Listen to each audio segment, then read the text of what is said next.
Punong-puno na naman ng mga tao ang kalsada. Kay ingay pa ng mga musikang dumadagungdong sa aking tenga. Kasabay ng napakaraming maskara na kahit saan mo makikita.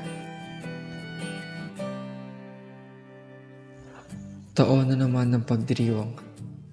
Panibagong taon ng lusot upang magsaya at magbigay ngiti sa mga nakasimangot na itsura. Ngunit heto ako ngayon, nag-iisa. Hindi mahanap ang dating saya na minsan kong nadama. Unti-unti kong tinahak ang aking sarili sa gitna ng napakaraming tao. Iba't ibang muka ang aking nakakasalamuha. Subalit, biglang tumigil ang pagtipok ng aking puso ng aking masilayan ng iyong mga mata. Nagdagaktak ang pawis sa noo ko at ang tibok ng puso ko'y parang mga tambol na sinasabayan ang musika ng pagdiriwang. Ilang taon na rin pala ang lumipas nang huli tayong nagkita. Sa di inaasahang panahon, tila tinulak lang na tadhana. Di sinasadya na tayo ay magkasalupan.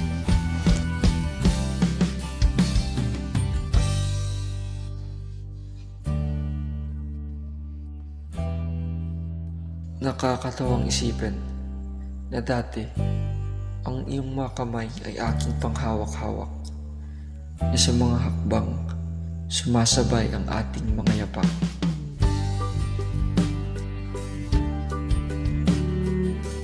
Ngunit sa kabila ng lahat, hindi ko alam kung ano ang nadarama. Kung tama bang bigyan muli ng pagkakataon ang mga alaala nating dati pilit kong nilimot. Kaya ipipikit ko na lang ang aking mga mata at hahayaang maglakbay sa mundong magulo na di ako sanay. Sanay na wala ka.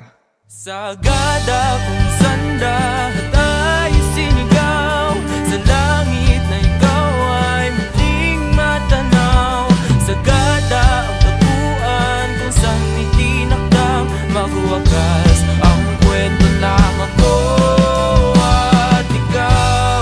Ikaw ang natitirang takbuhan ng puso.